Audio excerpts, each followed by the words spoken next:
जड़मो जीर्णाणम। अनंतानंत सिद्ध परमेष्ठी भगवान की जय। मूल नायक 1008 श्री संभव नाथ भगवान की जय। द्वादशांग जिनवाणी माता की जय। पूज्यवर कुंद कुंद महाराज की जय। संत शिरोमणि आचार्य भगवंत श्री 108 विद्यासागर जी महामुनिराज की जय। पूज्यवर मुनिपुंगव सुधा सागर जी महाराज की जय। उत्तम संयम धर्म की जय। 10 लक्षण महापर्व की जय। बंधुओं, नदियां तभी तक अपने प्रवाह में बहती हैं, तभी तक अपने स्थिर और अनुकूल स्थिति में रहती हैं, जब तक वह दोनों तटों से घिरी होती हैं। जब तक वो दोनों किनारों से घिरी होती हैं, तभी तक वह अपने धारा प्रवाह में होती हैं। और जैसे ही वह किनारे विकराल रूप धारण कर लेते हैं, अर्थात जब वह किनारे टूट जाते हैं, विखर जाते हैं, तब वह नदियां एक प्रचंड, एक भयावह विकराल का रूप धारण कर लेती हैं। जल का संग्रह, जल को बद्ध करना, जल को रोकना हमारे वश की बात नहीं है। ना ही हम उसको मोड़ सकते हैं, ना ही हम उनको रोक सकते हैं। वह जिस स्थान से गुजरना चाहें, जिस वेग से बहना चाहें, वह उसी स्थिति को प्राप्त होती हैं और वह उसी स्थिति में रहती हैं। लेकिन उनको संभालने के लिए जिस प्रकार दो किनारों की आवश्यकता होती है, उनको अपने स्थिति में गतिमान रहने के लिए जैसे दो ओर की आवश्यकता होती है, वैसे ही हमारा भी जीवन एकाग्र ढंग में रहे, हमारा भी जीवन अपनी प्रतिकूल स्थिति में रहे, हमारा भी जीवन एक सही मार्ग पर गतिमान रहे। इसके लिए हमारे जीवन में आवश्यक है नदियों के दो किनारे जैसे एक नियंत्रण की, एक नियंत्रण रेखा की हमें आवश्यकता है। जब तक नियंत्रण रेखा नहीं होगी, तब तक हमारा जीवन अपने गंतव्य स्थान या अपने गतिमान स्थान में निरंतरता को नहीं प्राप्त हो पाएगा। वह सीधी गति से नहीं चल पाएगा, वह कहीं इस ओर तो कहीं इस ओर अपने भयावह और विकराल और वृद्ध रूप को धारण कर लेगा। उसी प्रकार हमारा जीवन, अगर हम अपने जीवन को गतिमान रखना चाहते हैं, स्थिर रखना चाहते हैं और जिस वेग में उसको बहना चाहिए, जिस दशा में उसको ढलना चाहिए, उसके लिए हमें जरूरी है एक नियंत्रण की। और वह नियंत्रण क्या है? वह नियंत्रण है संयम। सबसे पहले हम आज समझते हैं संयम के बारे में। संयम क्या है? समयमनम इति संयमः। अगर हम उसको संधि के नियम के अनुसार उसका विच्छेद करें, तो उसका विच्छेद क्या होगा? समयमनम इति संयमः। अपने आप को नियंत्रित करना, यही कहलाता है संयम। अपने आप को रोकना, अपने विचारों का, अपने मन वचन काय के व्यापारों का, अपनी इच्छाओं का, इत्यादि जो चाह है, जो इच्छा है, उसको रोकना, वो कहलाता है संयम। और संयम धर्म क्या है?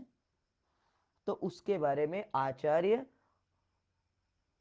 कुंद कुंद महाराज ने वारस अणुफेक्का में कहा है कि वध समिधि पालनाए दंडच्चाए इंद्रिय जाएण परिणम माणस्य पुणो संयम धम्मो हवेड़ियमा। संयम की चर्चा हो गई। अपने आप को नियंत्रित करना यह कहलाता है संयम।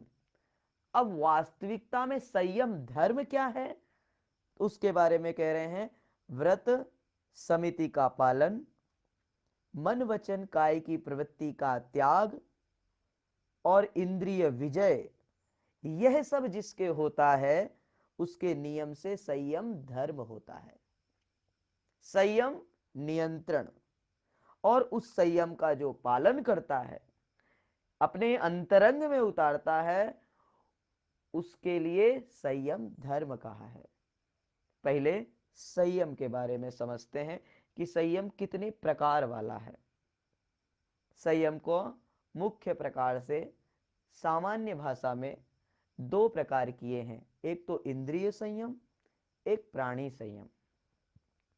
हम लोग समझते हैं इंद्रिय संयम क्या है, इंद्रियों को कंट्रोल में रखना। हमारे इंद्रिय और मन का जो व्यापार है, इसकी जो इच्छा है, इसकी जो लोलुपा है, इसको नियंत्रित करना। कैसे नियंत्रित करना? हमारी इंद्रियां प्रति समय प्रति क्षण क्या क्या चाहती हैं। स्पर्शन चाहती है कि हमें मखमल की वस्तु मिले। स्पर्शन इंद्री चाहती है कि हमें सुकोमल वस्तु मिले स्पर्श करने के लिए। स्पर्शन इंद्री चाहती है सुगंधित पदार्थ मिले। स्पर्शन इंद्री चाहती है कि हमारे शरीर में अत्यंत आकर्षण हो। उसी प्रकार रसा इंद्री भी, उसी प्रकार घ्राण इंद्री भी, उसी प्रकार चक्षु और कर्ण, ये पांचों इंद्रियां हैं और इनकी अपनी अपनी चाह है। इन्हीं इंद्रियों को अपने कंट्रोल में करना, वश में करना, जो ये इंद्रियां मांगती हैं उसको रोक देना। किसके सहारे ये मांगती है? मन के सहारे। तो अपने मन और पांचों इंद्रियों को वश में करना, ये कहलाता है इंद्रिय संयम। अब यहां पर हमें विचार करना है कि हमारा मन हमारे इंद्रियों से जो करने के लिए कहता है, हम तुरंत आतुर हो जाते हैं उसको करने के लिए। अब हमें यहां पर थोड़ा सा समझना पड़ेगा कि हमारे शरीर में दो वस्तुएं हैं। एक तो हमारा चित्त चैतन्य स्वरूपी वह आत्मा, एक शरीर। शरीर को पुष्ट करने के लिए, शरीर को सुख और दुख प्रदान करता कौन है? इंद्रियों का भाव विभाव। अर्थात इंद्रियों को जो अच्छी लगती हैं वो सुख रूप अनुभव कराती हैं, जो बेकार लगती हैं, बुरी लगती हैं, दुख रूप अनुभव कराती हैं। ये किसके कारण परिणमित होता है? ये मन के कारण परिणमित होता है। हम सब असंगी पंचेंद्री हैं, मन के कारण हमारे सब कार्य परिणमित होते हैं। हम जैसे जिस वस्तु के प्रति अच्छा सोचते हैं वो हमारे लिए सुखदायी बन जाता है, और जिसके लिए हम बुरा सोचते हैं वह हमारे लिए दुखदायी बन जाता है। अब हम यहीं पर विचार करें कि हम अधीन किसके हैं? अपने शरीर के अधीन हैं, इंद्रियों के अधीन हैं, या अपने आत्मा के अधीन हैं? आचार्य कहते हैं अगर आप अपनी आत्मा के अधीन बनते हैं, आत्मा की स्थिति को समझते हैं, तब तो वास्तविक आपका कल्याण है। और अगर आप अपने मन और इंद्रियों के अंडर में रहते हैं, उनको नियंत्रित करने के बजाय आप उनके अधीन रहते हैं, तो आप इस संसार की परिणति में फंसने वाले हैं, इस संसार को बढ़ाने वाले हैं। तो ये हुई इंद्रिय संयम की बात। हमें अपनी इंद्रियों को पुष्ट करना है या हमें अपनी आत्मा को पुष्ट करना है? विचार करना है कि हम इंद्रियों के अधीन बनना चाहते हैं या अपनी आत्मा के अधीन बनना चाहते हैं। इंद्रियों के अधीन बनने पर हमें निरंतरता सुख दुख की ही प्राप्ति होगी और आत्मा के अधीन बनने पर हमें उत्तम सुख की प्राप्ति होगी। दूसरा है प्राणी संयम। सभी धर्मों का मूल है दया विशुद्धो धम्मो। दया धर्म का पालन, ये क्या है? वास्तविक धर्म है। और उसी धर्म का पालन करना ये कहलाता है प्राणी संयम। क्या है प्राणी संयम? सटकाय जीव न हन न ते। जो 6 काय के जीव हैं, एक इंद्रिय वाले, 5 स्थावर और 5 कौन? एक इंद्रिय वाले स्थावर और त्रस्काय के जीव। इस प्रकार जो सटकाय के जीव हैं, इन जीवों के प्रति दया भाव रखना, इन जीवों को नहीं मारना, ना मन से, ना वचन से, ना काय से। अपनी क्रियाएं करते समय ये विशेष ध्यान रखना कि हमारा कार्य कम वस्तुओं में हो रहा है। अगर हमारा स्नान 1 लोटे जल में हो रहा है, आधी बाल्टी में हो रहा है, तो व्यर्थ में 1 बाल्टी का उपयोग नहीं करना। इसका नियंत्रण कर लें, अर्थात हम इन जीवों को बचा लिया, अर्थात हमारा प्राणी संयम हो गया। हमें करना क्या है? हमें करना है कि जितनी आवश्यकता है उतनी ही वस्तुओं का उपयोग किया जाए। व्यर्थ में की जाने वाली वस्तुओं का उपयोग हमारे द्वारा या हमारे संयोग से जो जीव हमारे संबंध से आ रहे हैं उनका घात होगा और उनके घात का दोष, उनके घात के भागी हम बनेंगे और इससे पाप कर्म का बंध होगा। लेकिन कब? जब हमें ये ध्यान हो, जब हमें ये हमारी विवेक स्थिति जब ये बने कि हमें इतनी ही वस्तु की आवश्यकता है, हम प्रतिदिन 2 बाल्टी में नहाते हैं, हम आज 1 बाल्टी, आधी बाल्टी का ही उपयोग करेंगे, तब जाकर हम उस वस्तु का नियंत्रण कर पाए। अर्थात उससे लगने वाले जो दोष थे, उससे मृत होने वाले जो जीव थे, हमने उनको बचाया। ये कहलाएगा प्राणी संयम। इस प्रकार 2 संयम की चर्चा हो गई, इंद्रिय संयम और प्राणी संयम। अब वास्तविकता में संयम के और कौन से भेद हैं? संयम क्या है? आचरण। आचरण करना वही संयम है। अपने आत्मा में स्थिर होना, व्यवहार धर्म में उसका पालन करना, उसका आचरण में लाना, ये वास्तविक संयम है। उसके 2 भेद हैं, निश्चय संयम, व्यवहार संयम। निश्चय संयम तो वह है अपनी आत्मा में रमण करना। कैसे? पर द्रव्यनते भिन्न आप में। पर द्रव्यों से भिन्न होकर अपनी आत्मा में, अपनी आत्मा पर श्रद्धान करना, उसी का ज्ञान करना और उसी का आचरण करना, उसी में लीन होना, ये कहलाता है निश्चय संयम। अपनी आत्मा में आचरण करना, आत्मरमण। और इस आत्मरमण की स्थिति तक जो पहुंचाने वाला है, ऐसा व्यवहार संयम, उसके भी 2 भेद कर दिए, एक सकल संयम, एक देश संयम। सकल संयम अर्थात पूर्ण रूप से संयम को धारण करना, मन वचन काय कृतकारित अनुमोदना से जो लगने वाले पाप हैं, जो अहिंसा, सत्य, अचौर्य आदि जो ये व्रत हैं, इनका पूर्ण रूप से क्या करना? पालन करना। और इसकी जो विरोधी अवस्थाएं हैं, हिंसा, असत्य, ये चोरी करना, इन सब का पूर्ण रूप से त्याग करना, ये कहलाता है सकल संयम। वो किस रूप होता है? वह होता है, आचार्य नेमिचंद सिद्धांत देव महाराज ने कहा है, जब सम्यक चारित्र की चर्चा की तो द्रव्य संग्रह में कहा उन्होंने कि व्रत समिति, जब उन्होंने उपयोग की चर्चा की, सम्यक चारित्र की चर्चा की, तो उन्होंने कहा कि अशुभ योग से निवृत्त होना और शुभ योग में प्रवृत्त होना अर्थात शुभ रूप आचरण करना। कैसे आचरण करना? व्रत समिति गुप्ती रूप, 5 प्रकार के व्रत और 5 प्रकार की समिति और 3 प्रकार की गुप्ती रूप पालन करना, आचरण करना, ये है सकल संयम। दूसरी देश संयम। जो श्रावक हैं वह अपनी अपनी यथाशक्ति अनुसार 11 कक्षाएं जो आगम में कही गई हैं, 11 दर्जे,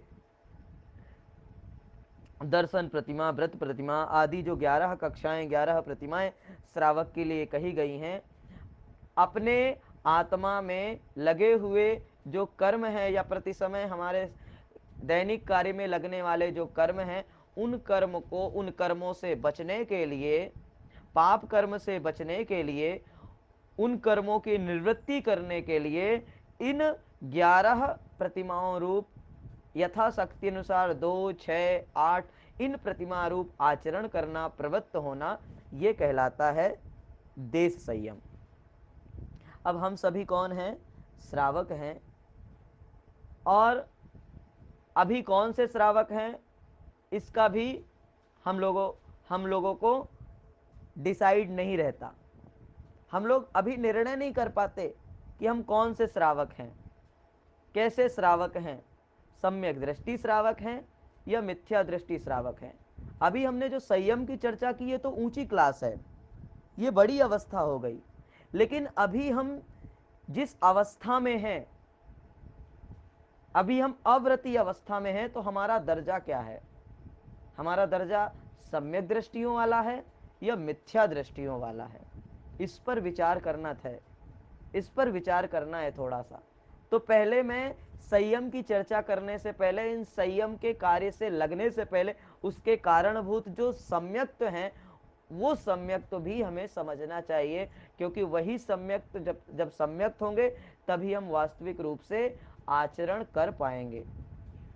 क्योंकि जब तक हमारे सम्यक्त नहीं होगा तब तक हम वास्तविक रूप से आचरण का पालन कर ही नहीं पाएंगे। इसलिए हमें पहले सम्यक दृष्टि बनना है। सम्यक दृष्टि बनकर इस संयम, इस आचरण, इस सम्यक्त रूप चारित्र का पालन करना है।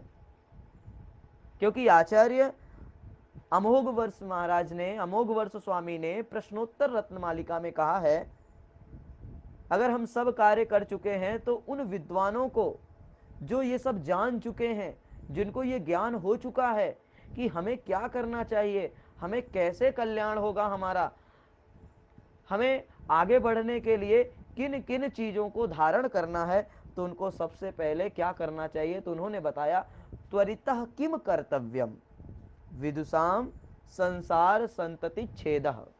जो विद्वान हैं, जो ज्ञानी हैं, वास्तविक से तो विद्वान शब्द आगम में श्रवणों के लिए उपयुक्त है, उन्हीं के लिए फिट बैठता है, लेकिन वो भी विद्वान हैं व्यवहार में जो आगम की बातों को, आगम के मर्म को समझते हैं, जानते हैं।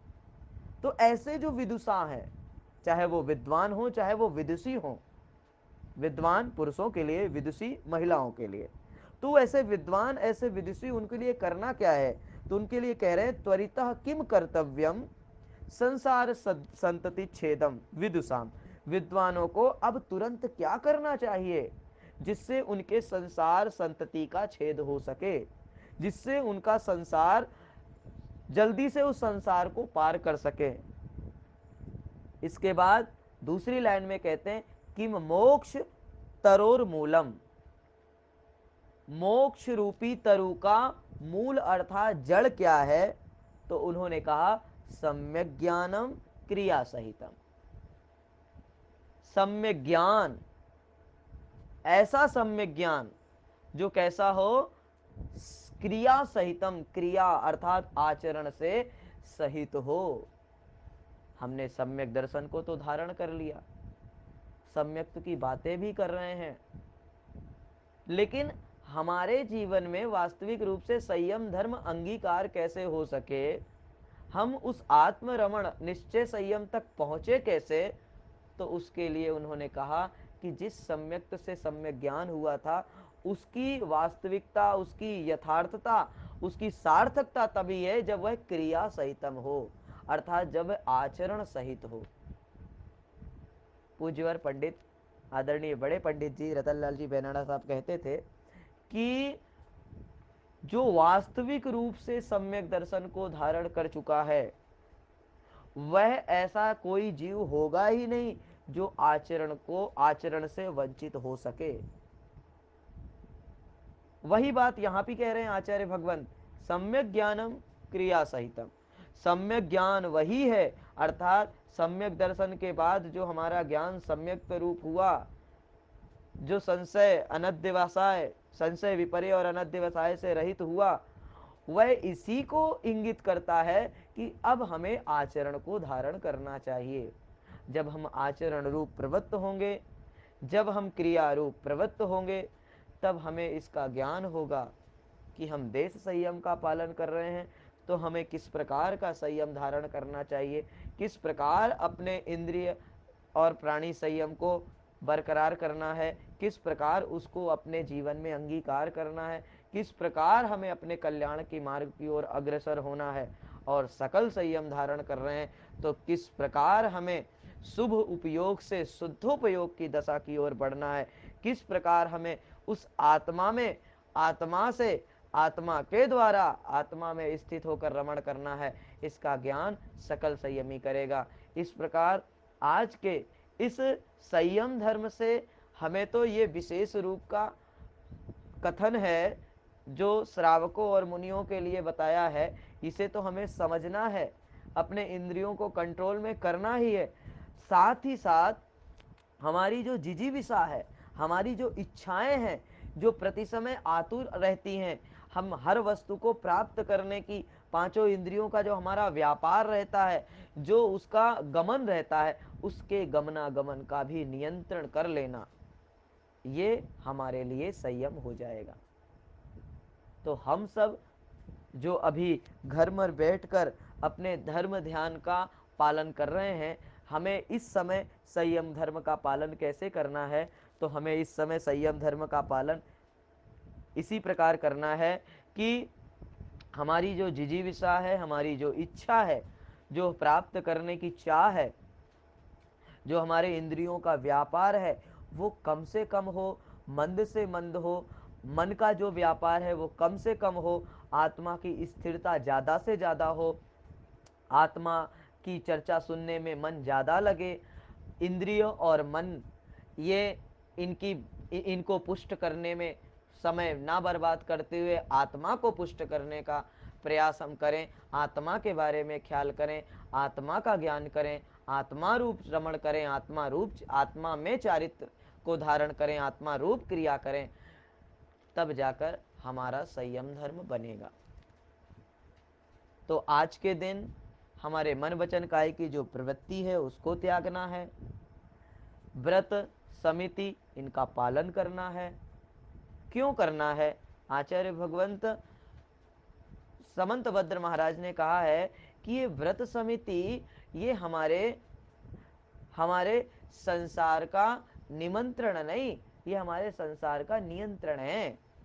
ये क्या है? ये हमारे संसार को बढ़ावा देने वाली नहीं है, संसार में लगाने वाली नहीं है, अपितु तो संसार का नियंत्रण करने वाली है, रोकने वाली है, जिसके बारे में हम पिछले दिनों से सुनते आ रहे हैं, पढ़ते आ रहे हैं, और अपने आत्म ध्यान का, अपने संयम का ख्याल रखते हुए निरंतर अपने ध्यान रूप प्रवृत्ति में तीनों टाइम सामायिक करते हुए हम सभी जो विशेष प्रकार के इन धर्मों का पालन करते हुए अब सद आचरण में लगे हुए हैं, यह वास्तविक रूप से इस चीज का प्रतीक है कि ये सब संसार का नियंत्रण नहीं, अपितु संसार का निमंत्रण नहीं, अपितु संसार का नियंत्रण है, संसार का रोकना।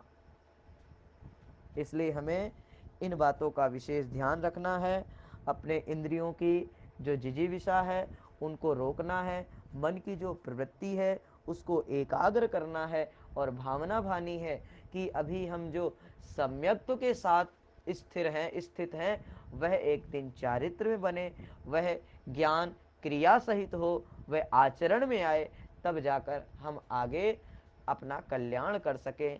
क्योंकि बड़े बड़े ग्रंथकार हैं, भगवती आराधना जैसे ग्रंथों में आचार्य भगवंतों ने कहा है, कई सारे ग्रंथों के प्रमाण हैं, कितने ग्रंथों की चर्चा की जाए जिसकी सीमा नहीं है, पारावार नहीं है।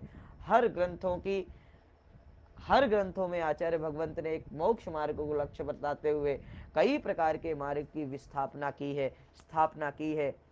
भगवती आराधना में कहा गया है कि एक छोटा सा नियम हमारे इंद्रियों को जो नियंत्रित करने वाला है, वह अंततः तक अगर हमारे जीवन में बना रह गया तो एक दिन हमें बाल पंडित मरण कराने वाला है। बाल पंडित मरण किसका होता है?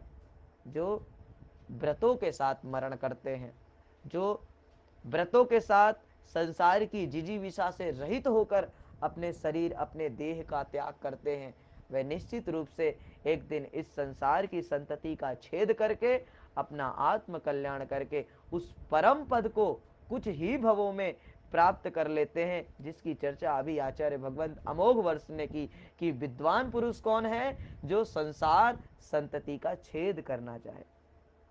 और वही वास्तविक सम्यक दृष्टि है, क्योंकि सम्यक दृष्टि के लिए उन्होंने कह दिया जो प्रसम, संवेग, अनुकंपा और आस्तिक इन गुणों से युक्त है। ये 4 थर्मामीटर हैं। अगर इन चारों के बारे में हमने ध्यान रख लिया, इन चारों का ज्ञान कर लिया और 4 रूप आचरण कर लिए, तो समझ लेना सम्यक तो ज्ञान और आचरण हमारे लिए बन जाएगा। लेकिन अगर हमने सिर्फ अगर हमने पढ़ा, सिर्फ जाना, अगर आचरण में नहीं उतारा, तो निश्चित तो हमारा वास्तविक पढ़ना, श्रद्धान करना बेकार हो जाएगा। इसलिए अपने जीवन में कुछ ना कुछ ऐसे नियमों को, अपने इंद्रियों को संयमित करने के लिए, नियंत्रित करने के लिए, मन के व्यापार को एकाग्र करने के लिए अपने जीवन में कुछ ऐसे नियमों को स्वयं पालन कराएं, अपने बच्चों से पालन कराएं। छोटे छोटे नियम उनको दिए। हमारी पाठशाला की बहुत अच्छी विशेषता है कि मैं जब आया और मैंने देखा कि बड़ों के लिए तो यहाँ पर लिस्ट लगी है, साथ में बच्चों के लिए भी लिस्ट लगी है कि बच्चे भी अपना आत्म कल्याण और अपने जैन धर्म की वास्तविकता समझ सके, अपने लगने वाले जो पाप कर्म, होने वाले जो पाप कर्म हैं उससे बच सके। उनके लिए भी ये व्यवस्था बनाई है। ये व्यवस्था हम सब पालन करें, सिर्फ व्यवस्था बनकर ना रह जाए, हम उसका आचरण करें, उसका पालन करें, तब जाकर व्यवस्था बनाने वाले, तब जाकर व्यवस्था करने वाले, तब जाकर लिखने वाले की सार्थकता होगी, जब जाकर हम उसको आचरण में उतारेंगे। पढ़ लिया, सुन लिया, आचरण में नहीं उतारा तो हमारा कल्याण नहीं हो सकता। छोटे छोटे नियम लें, एक एक नियम लें, एक टाइम का नियम लें, एक एक घंटे का नियम लें, लेकिन अपने जीवन में प्रति समय नियम लेते रहें। क्योंकि जो व्यक्ति जीवन में अपने नियम को धारण करता है, वह अपने आने वाले होनहार को मजबूत कर रहा है, सदगति प्रदान कर रहा है। कहते हैं जो व्यक्ति नियम संयम को धारण करता है, वह निश्चित रूप से आगामी भवों में एक उच्च पद पर जाने वाला है, अच्छे पद को प्राप्त कराने वाला है। तो ये हमारा एक इंगित है, एक मैसेज है, एक सिंबल है कि हम आगामी किस भव में, किस स्थान पर जाने वाले हैं, किस स्थान को प्राप्त करने वाले हैं। ये नियम, ये संयम हमारा प्रतीक है कि वह स्थान की प्राप्ति हमें कैसे होगी। वह होगी इन नियम और संयमों के द्वारा।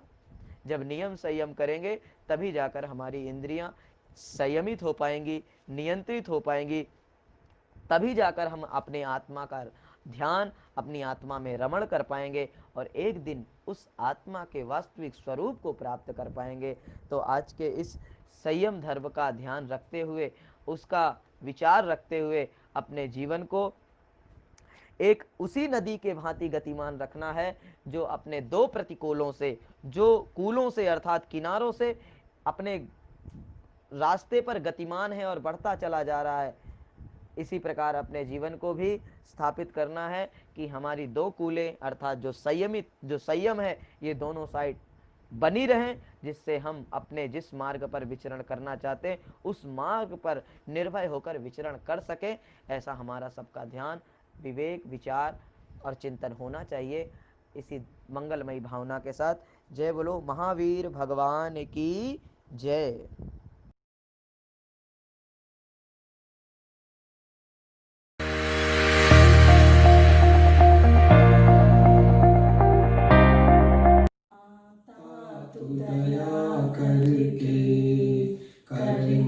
से छुड़ा देना। इतनी सी विनय तुमसे चरणों में जगा देना। आज मैं भटका हूँ माया के अंधेरे में, कोई नहीं मेरा है इस कर्म के रेले में, कोई नहीं मेरा है तुम धीर बंधा देना। इतनी सी विनय तुमसे चरणों में जगा देना। यौवन के चौराहे पर मैं सोच रहा कब से, जाऊं तो किधर जाऊं ये सोच रहा मन से। पथ भूल गया हूँ मैं तुम राह बता देना। माता तू दया करके कर्मों से छुड़ा देना। इतनी सी विनय तुमसे चरणों में जगा देना।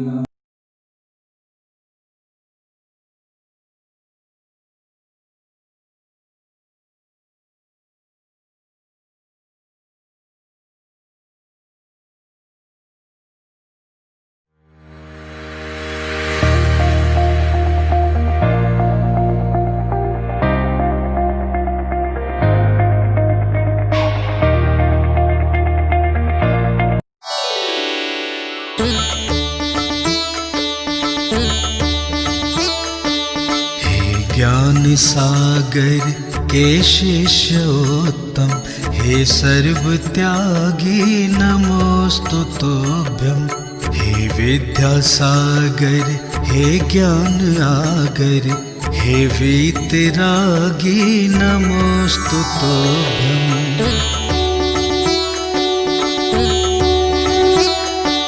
हे धर्म रक्षक हे शुभ्र अक्षत, हे शांत मस्तक नमोस्तु तोभ्यम। हे वर्ण विमलम हे पुष्प कमलम, हे तेज सूर्यम नमोस्तु तोभ्यम। हे मातु श्री जी के श्रेष्ठ पौत्रम, हे कर्म योगी नमोस्तु तोभ्यम।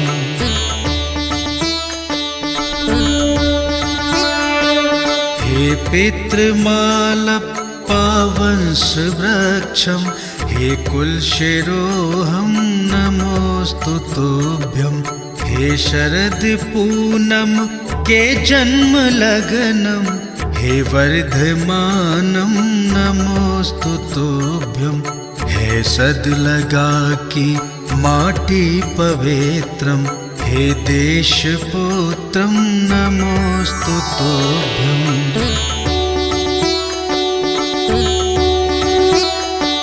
हे बाल योगी हे ज्ञान रागी, हे मोह त्यागी नमोस्तु तोभ्यम। हे संत श्रेष्ठम हे जग नरोत्तम, हे संघ पेत्रम नमोस्तु तोभ्यम। हे पद बिहारी संतापहारी, हे धर्मधारी नमोस्तु तोभ्यम।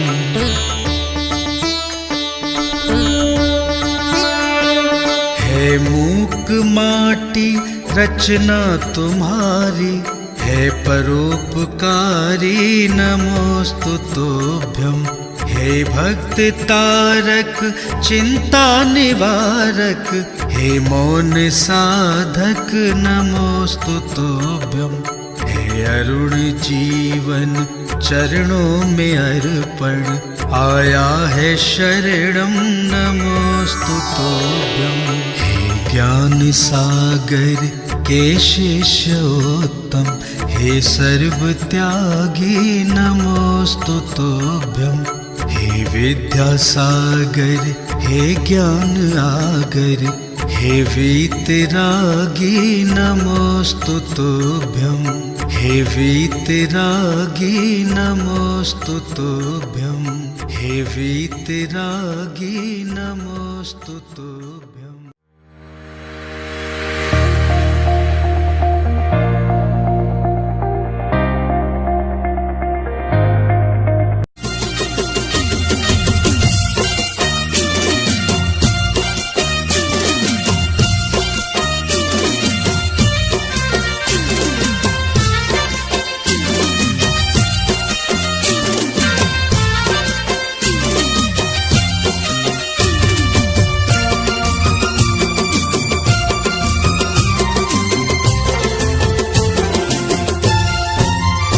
दस लक्षण महापर्व आया, आत्मशुद्धि का अवसर है लाया। दस लक्षण महापर्व आया, आत्मशुद्धि का अवसर है लाया। हो सजने लगे घर द्वार सारे जैनों के, भक्त रंगे हैं रंग में पर्यूषण के लाए। भक्ति का त्योहार 10 दिन भादों के, भक्ति का त्योहार 10 दिन भादों की बुलाए।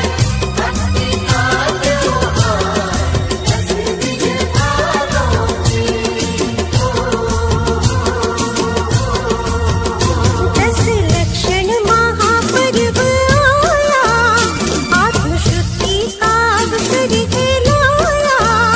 10 लक्षण महापर्व आया, आत्मशुद्धि का अवसर है लाया। ओ सजने लगे घर द्वार सारे जैनों के, भक्त रंगे हैं रंग में पर्यूषण के लाए। घर घर में त्योहार 10 दिन भादों के, भक्ति का त्योहार 10 दिन भादों की बुलाए। भक्ति का त्योहार 10 दिन भादों की।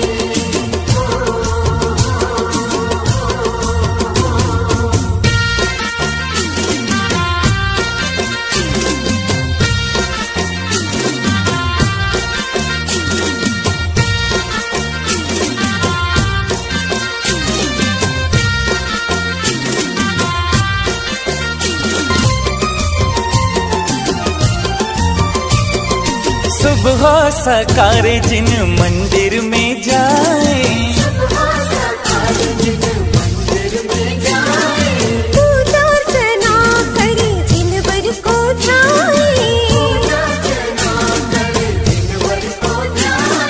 पुण्यों से झोली भरने का अवसर है ये भक्ति करने का। भक्ति करने का झोली भरने का। ओ जागे हैं शुभ भाव व्रत एकासन के,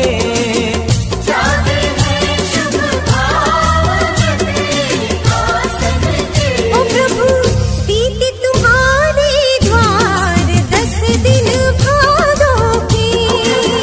बीते तुम्हारे द्वार 10 दिन भादों के। ओ प्रभु बीते तुम्हारे द्वार 10 दिन भादों के।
हो साकार जिन मंदिर में जाए, पूजा अर्चना करे जिनवर को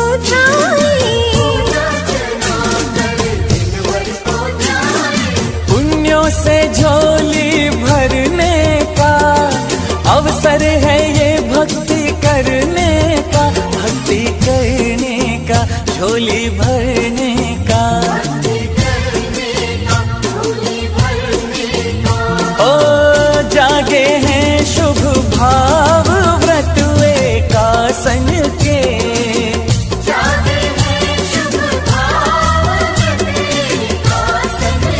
ओ प्रभु बीते तुम्हारे द्वार 10 दिन भादों के,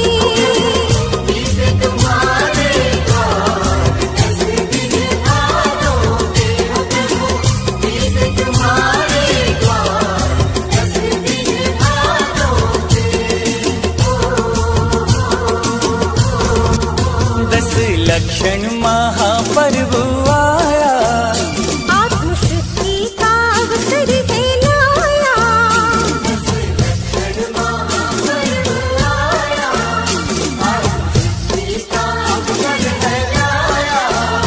ओ सजने लगे घर द्वार सारे जैनों के, भक्त रंगे हैं रंग में पर्यूषण के लाए, भक्ति का त्योहार 10 दिन भादों के।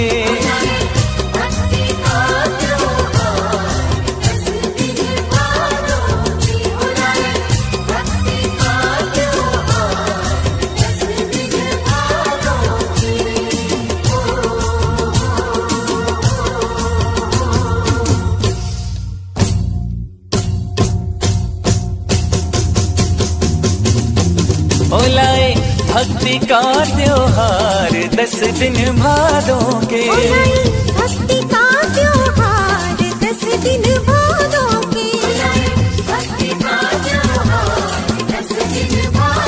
के, ओ लाए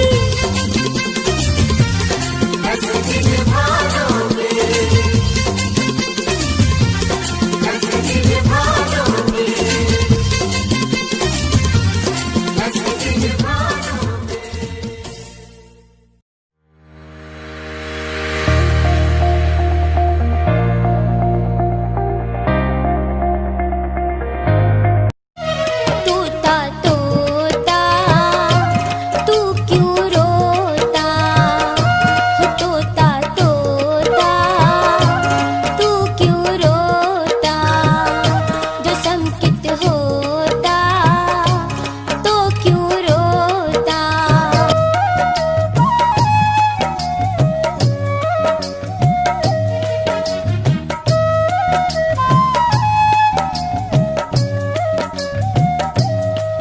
जब मैं भी तुमरे जैसा था, जिन मंदिर ना जाता था, पाठशाला ना जाता था, रोज गालियां देता था, पाठशाला ना जाता था, रोज गालियां देता था,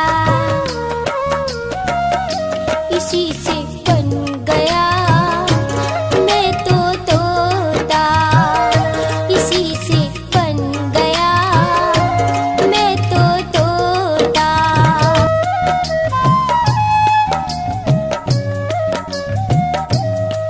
जब मैं भी तुमरे जैसा था, रात्रि भोजन करता था, आलू प्याज भी खाता था, 5 पाप मैं करता था,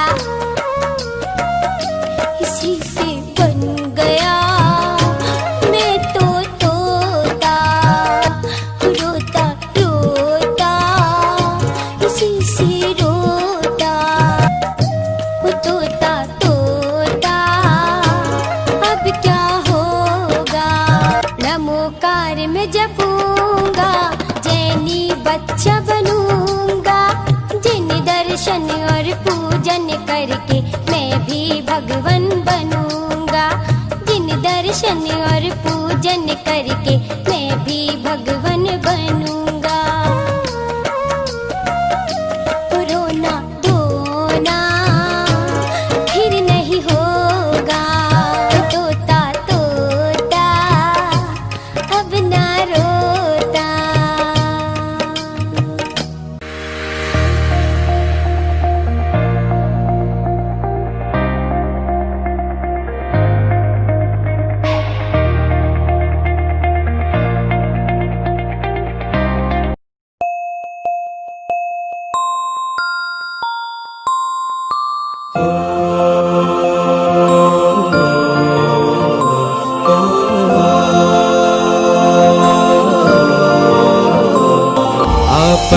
कि ये दिन भी चले जाएंगे जरूर, एक दिन तेरे मंदिर में हम सब आएंगे जरूर, दरबार में जयकारा तेरा गाएंगे जरूर, एक दिन तेरे मंदिर में हम सब आएंगे जरूर। प्रभु तेरी शक्ति है अपरंपार, प्रभु तेरी शक्ति है अपरंपार।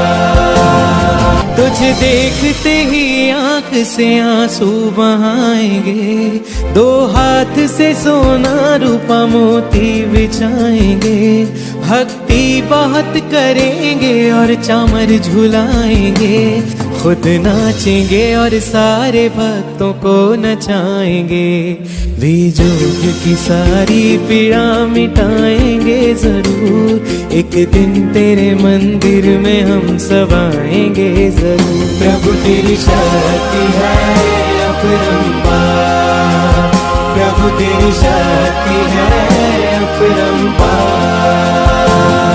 मंदिर में भीड़ भक्तों की फिर दिखने लगेगी, तीर्थों में देवलोक सम रौनक भी जगेगी, संघों में तपस्याएं और क्रियाएं बढ़ेगी, घर घर के द्वार रोशनी की माला चढ़ेगी, तेरी शक्ति से संकट को हम हराएंगे जरूर, एक दिन तेरे मंदिर में हम सब आएंगे जरूर। प्रभु तेरी शक्ति है अपरंपार, प्रभु तेरी शक्ति है अपरंपार, प्रभु तेरी शक्ति है अपरंपार।